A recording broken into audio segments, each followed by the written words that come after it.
نام سنا ہوگا محمود غزنوی اور ایاز کا، ان کا باہم محبت کا رشتہ بہت گہرا تھا۔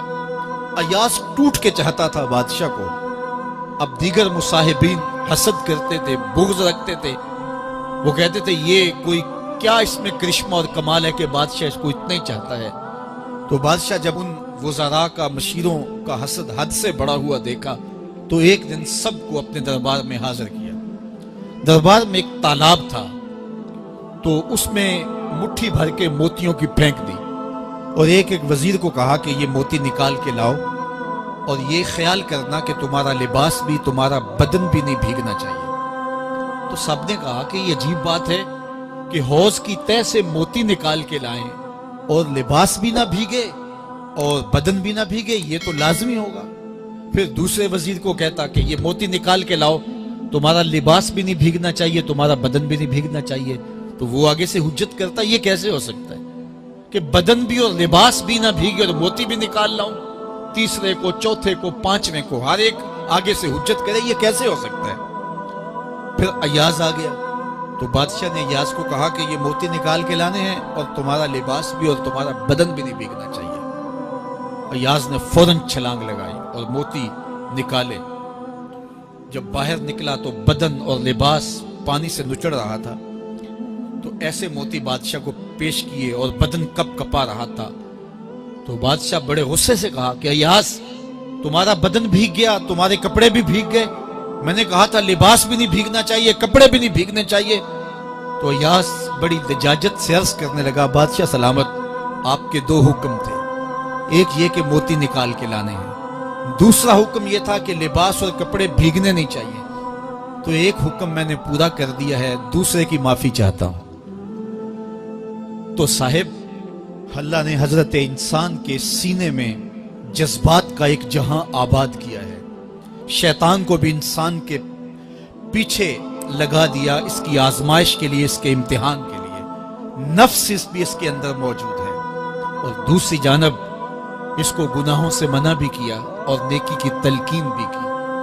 اب کتنی مشکل زندگی ہے حضرت انسان کی، آئی جان شکنجے اندر جویں ویلنے دے وچ گنا، کتنی مشکل زندگی ہے۔ خواہشیں ہیں کہ آوارہ ہیں، آرزویں ہیں کہ بے قابو ہیں، اور دوسری جانب اللہ کا حکم ہے۔ اب کیا کرے؟ تو گناہ کرنے کے بعد پھر اللہ کے حضور توبہ کر لے، جو ممرزد ہو جائے تو اس پر اکڑے نہ اور اس پہ مصر نہ رہے، اس پہ اصرار نہ کرے، بلکہ فوراً اللہ کے حضور توبہ کرے۔ گناہ کرنے کے بعد بندہ جب توبہ کرتا ہے، التائب من الذنب کمن لا ذنب لہ، تو وہ ایسے ہوتا ہے جس طرح اس نے گناہ کیا ہوا ہی نہیں۔ بندہ 100 بار گناہ کر کے توبہ کرے، اللہ 100 بار معاف فرما دے۔ وہ کریم ہے، 70 ماؤں سے زیادہ پیار کرتا ہے۔ تو بندے اس کی دہلیز پہ جب توبہ کرتے ہیں، رجوع کرتے ہیں اور اس سے معافی مانگتے ہیں، تو وہ یہ نہیں دیکھتا کہ یہ گناہ گار کتنا بڑا ہے، وہ یہ دیکھتا ہے کہ یہ میری دہلیز پہ آیا ہے اور اس کے ما قبل کے سارے گناہ معاف بھی کرتا ہے، بلکہ گناہوں کو بدل کے نیکیوں میں بھی تبدیل کر دیتا ہے۔ آئیے اب قرآن مجید میں ان لوگوں کی کہانی بھی پڑھیے جو اپنی زندگی کو اپنے مالک کے نام لگا چکے ہیں، اور ان سے اگر کوئی معاملہ سرزد ہو جاتا ہے تو وہ کس قدر اللہ سے ڈرتے ہیں۔ والذین یؤتون ما آتوا وقلوبہم وجلہ انہم الی ربہم راجعون۔ فرمایا کہ وہ لوگ جب ان سے کوئی خطا سرزد ہو جاتی ہے، کوئی گناہ ہو جاتا ہے، تو ان کے دل لرز جاتے ہیں، خوف خدا سے وہ کانپنے لگ جاتے ہیں۔ انہم الی ربہم راجعون، تو وہ اپنے رب کی طرف رجوع کرنے والے ہوتے ہیں۔ اگر ان سے کبھی کوئی گناہ سرزد ہو جائے، ان سے کوئی غلطی سرزد ہو جائے، تو پھر اس پہ ضد نہیں کرتے، اس پر مصر نہیں ہو جاتے، اس پر حجتیں اور دلیلیں نہیں لاتے، بلکہ وہ کیا کرتے ہیں؟ فوراً اللہ کے حضور رجوع کرتے ہیں اور معافی مانگتے ہیں۔ اور اللہ کو یہ بہت پسند ہے کہ کوئی مجھ سے معافی مانگے، اور اللہ انہیں معاف کر دیتا ہے۔ اللہ اکبر۔ حضرت عبداللہ ابن مسعود رضی اللہ تعالیٰ عنہ فرماتے ہیں کہ مومن کی یہ شان ہے کہ جب وہ گناہ کر بیٹھے تو وہ یوں محسوس کرتا ہے جس طرح پہاڑ تلے آ گیا ہے، یہ اس کی کیفیت ہے کہ گناہ کرنے کے بعد، نافرمانی کرنے کے بعد اس کا دل لرز اٹھتا ہے. وَقُلُوبُهُمْ وَجِلَةٌ. تو حضرت عبداللہ ابن مسعود فرماتے ہیں یوں محسوس کرتے ہیں جس طرح پہاڑ تلے آ گیا ہے اور پہاڑ ابھی گر جائے گا اور انہیں کچل دے گا. تو وہ جلدی جلدی تلافی کرتے ہیں، توبہ کرتے ہیں، رجوع اللہ کرتے ہیں تاکہ ہمارا گناہ معاف ہو جائے. اور منافق کی مثال بھی بیان کی گئی. جب وہ گناہ کرتا ہے تو یوں محسوس کرتا ہے جیسے بدن پہ مکھی بیٹھی تھی، ہلکے اشارے سے اڑا دی. سویر سے لے کر شام تک کتنی بار ہم اپنے بدن پہ بیٹھی مکھیاں اڑا دیتے ہیں اور ہمیں شام کو یاد بھی نہیں ہوتا کہ یہ عمل ہم نے کتنی بار کیا ہے. میں اور آپ اپنے اندر اتر کر کے دیکھ سکتے ہیں ہماری کیفیت باطن کیا ہے. نمازیں چھوڑی، جھوٹ بولا، غیبت کی، چغلی کی، کسی کا دل دکھایا، کسی کو تکلیف دی، گالی گلوچ کیا، سب و شتم کیا، سویر سے شام تک کیا کیا گناہ کیے. کبھی خیال بھٹکے، کبھی سوچیں آوارہ ہوئیں، کبھی نگاہوں نے بدکاریاں کی، کبھی زبان نے جرم کیے، اور شام کو ہمیں یاد بھی نہیں ہوتا کہ آج ہم نے کیا کیا جرائم کیے، آج ہم نے کیا کیا گناہ کیے.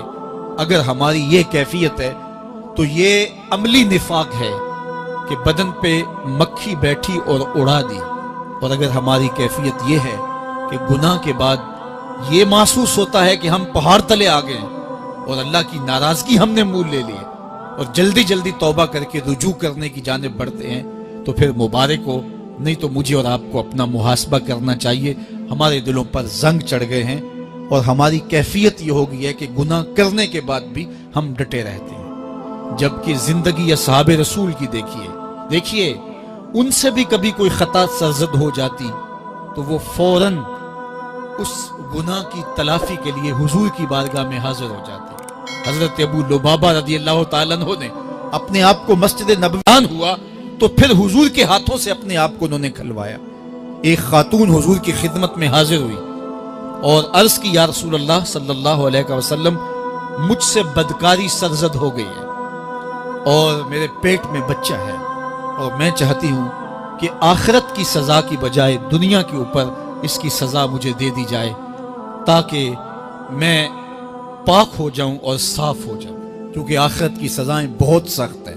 اللہ کے محبوب علیہ السلام نے جبریل امین سے ایک دن پوچھا تھا مجھے جہنم کے عذابوں کا ذکر سناؤ. تو عرض کی یا رسول اللہ صلی اللہ علیہ وسلم سب سے ہلکا عذاب، اخف العذاب، ہلکا ترین عذاب یہ ہے کہ جہنمی کے پاؤں میں آگ کے جوتے رکھے جائیں گے. باقی اس کے پورے بدن پہ آگ نہیں ہوگی، صرف آگ کے جوتے اس کو پہنائے جائیں گے.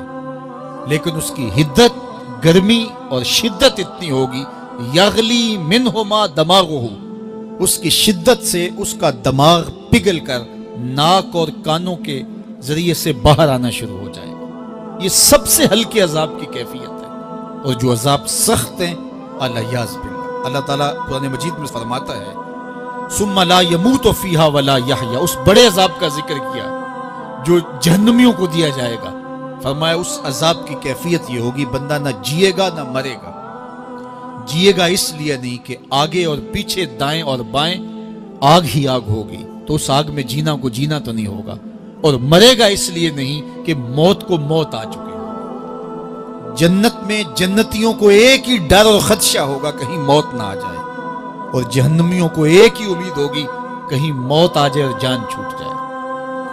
اللہ تعالیٰ مینڈے کی شکل میں موت کو لائے گا اور موت کو ذبح کیا جائے گا. جنتی جنت سے اور جہنمی جہنم سے دیکھ رہے ہوں گے. جب موت کو ذبح کر دیا جائے گا اب موت نہیں ہے تو جنتی اتنے خوش ہو جائیں گے کہ اگر موت کو موت نہ آئی ہوتی تو یہ خوشی سے مر جاتے، اور جہنمی اتنے مایوس، دکھی اور پریشان ہوں گے کہ اگر موت کو موت نہ آئی ہوتی تو یہ صدمے سے مر جاتے. تو وہ کانوں کے راستے سے باہر آ جائے. تو اس نے عرض کی یا رسول اللہ صلی اللہ علیہ وسلم میرے اوپر حد جاری کر دیجئے.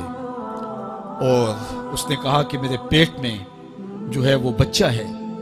اللہ کے محبوب علیہ السلام نے فرمایا جاؤ جب بچہ پیدا ہو تو پھر آنا. وہ چلی گئی. تو جب بچہ پیدا ہوا تو گود میں اٹھائے پھر حضور کی خدمت میں حاضر ہوئے اور عرض کی یا رسول اللہ یہ ہے بچہ جو میں نے گناہ کیا تھا، بدکاری کی تھی، آج یہ اس کی نشانی ہے۔ تو اللہ کے محبوب علیہ السلام نے فرمایا کہ اسے لے جاؤ اور اسے دودھ پلاؤ، اور جب یہ کچھ کھانے پینے لگ جائے گا تو پھر آنا۔ تو تھوڑی دیر کے بعد، کچھ دنوں کے بعد وہ دوبارہ حاضر ہوئی، اور اس نے اس بچے کے ہاتھ میں روٹی کا ٹکڑا دیا ہوا تھا، اور عرض کی یا رسول اللہ دیکھ لیجئے اب یہ روٹی کھانے لگ گیا ہے۔ اللہ اکبر۔ تو اللہ کے محبوب نے فرمایا انہیں لے جاؤ اور جا کے انہیں سنگسار کر دو۔ اس کی یہ حد بنتی تھی، اس کو سنگسار کیا، اور اس نے خود یہ سزا اپنے لیے قبول کی۔ مائز ابن مالک اسلمی عرض کی یا رسول اللہ طہرنی، مجھے پاک کر دیجئے۔ میرے حضور نے فرمایا جاؤ اللہ سے معافی مانگو۔ وہ گئے اور معافی مانگی، بے چینی اتنی تھی، پھر آ گئے اور عرض کی طہرنی یا رسول اللہ، حضور مجھے پاک کر دیجئے۔ فرمایا جاؤ اللہ سے معافی مانگو۔ وہ گئے، معافی مانگی، پھر پلٹ آئے، تیسری مرتبہ، چوتھی مرتبہ۔ آقا کریم نے فرمایا فیما اطہرک، تمہیں کہا اللہ سے معافی مانگو، کریم ہے معاف کر دے گا، تم پھر پلٹ آتے ہو، تمہیں کس جرم سے پاک کروں؟ قال من الزنا، عرض کی مجھ سے بدکاری ہو گئی ہے اور میں چاہتا ہوں کہ دنیا پر فارغ ہو جاؤں۔ حضور نے فرمایا کہ اس کا توازن عقلی تو ٹھیک ہے۔ عرض کی حضور صحیح الحواس ہے۔ کہا کہ یہ نشے میں تو نہیں کہہ رہا، کسی نے اٹھ کے منہ سونگا، کہا حضور ایسی بات بھی نہیں ہے۔ فرمایا تم سوچ لو کیا کہہ رہے ہو؟ کہا حضور جو میں کہہ رہا ہوں وہ سچ کہہ رہا ہوں، مجھ سے گناہ سرزد ہو گیا اور میں چاہتا ہوں کہ دنیا پر ہی فارغ ہو جاؤں۔ اللہ کے محبوب علیہ السلام نے فرمایا کہ انہیں سنگسار کر دو۔ مائز ابن مالک اسلمی کو سنگسار کر دیا گیا۔ جب ان کا جنازہ اٹھا تو حضور بھی جنازے کے جلوس میں تھے۔ کسی کی زبان سے نکلا لو مائز نے گناہ کیا تھا، بس یہ بات سننے کی دیر تھی، اللہ کے محبوب کے چہرے پہ جلال آ گیا۔ فرمایا خبردار اگر کسی نے میرے مائز پہ بات کی، میرے مائز نے ایسی سچی توبہ کی ہے اگر روئے زمین کے تمام مسلمانوں میں بانٹ دی جائے لکفاہم، سب کی مغفرت ہو جائے، کہ انہوں نے اپنے آپ کو خود پیش کیا ہے۔ اب مائز ابن مالک کا جنازہ اللہ کے رسول نے خود پڑھایا، بلکہ مسلم کتاب الحدود میں ہے کہ ان کے جنازے کے دوسرے دن یا تیسرے دن حضور ان کے ہاں تشریف لے گئے، اور جب آقا گئے وہم جلوسن، تو لوگ وہاں بیٹھے ہوئے تھے۔ تو یقین کیجئے کہ یہ وہ لوگ تھے کہ جن سے کبھی کوئی گناہ سرزد ہو جاتا تو وہ جلد توبہ کرتے، اور اس کی بڑی سے بڑی حد اور سزا بھی ہوتی تو وہ بھی کاٹنے کے لیے تیار ہو جاتے۔ میں اور آپ دیکھیں کہ ہماری زندگی میں اگر گناہ ہیں اور ہمیں سچی توبہ کی توفیق بھی نصیب نہیں ہے تو پھر ہم سوچ لیں کہ ہم کہاں کھڑے ہیں۔ دیکھیے اللہ دلوں کے بھید جانتا ہے۔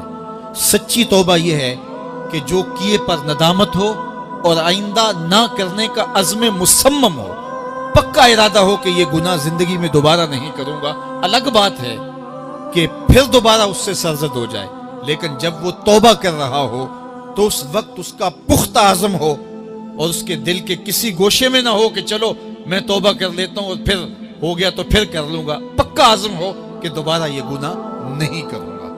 اور اگر زبان سے توبہ توبہ کر رہا ہو اور دل میں ہو کہ ٹھیک ہے یہ تو صبح بھی مجھ سے عمل بد سرزد ہونا ہے، تو اللہ تعالیٰ سے یہ مذاق کرنے والی بات ہے، اور اللہ تعالیٰ سے جو مذاق کرتا ہے وہ کہاں کھڑا ہے وہ خود سوچ لے۔ وہ کیا کسی نے کہا تھا کہ توبہ کی، پھر توبہ کی، پھر توبہ کر کے توڑ دی، میری اس توبہ پہ توبہ توبہ توبہ کر اٹھی۔ تو ایسی توبہ نہیں ہے کہ جو رسماً کسی مجلس میں چلے گئے، کسی اجتماع میں چلے گئے تو سب لوگوں نے توبہ توبہ کی تو وہ بھی توبہ توبہ کرتا رہا، لیکن اس کا عزم مصمم پختہ ارادہ نہیں تھا گناہوں کو چھوڑنے کا، تو یہ توبہ نہیں، یہ مذاق ہے۔ اس لیے اللہ کے حضور سچی توبہ یہ ہے کہ ما قبل کے گناہوں سے ندامت پیدا ہو جائے اور سچے دل سے ارادہ کیا جائے، پختہ عزم کیا جائے کہ دوبارہ میں یہ گناہ نہیں کروں گا۔ یہ الگ بات ہے کچھ عرصے بعد اس سے پھر سرزد ہو جائے، پھر وہ گناہ ہو جائے تو پھر وہ پکی توبہ کرے، تو 100 بار بھی گناہ کرے گا، 100 بار بھی توبہ کرے گا، اللہ 100 بار قبول کرے گا۔ لیکن اندت توبہ اس کا عزم مصمم ہونا چاہیے، اس کا عزم پختہ ہونا چاہیے۔ محض لفظوں سے توبہ توبہ پکارنا اور دل توبہ نہ کر رہا ہو اور دل عزم مصمم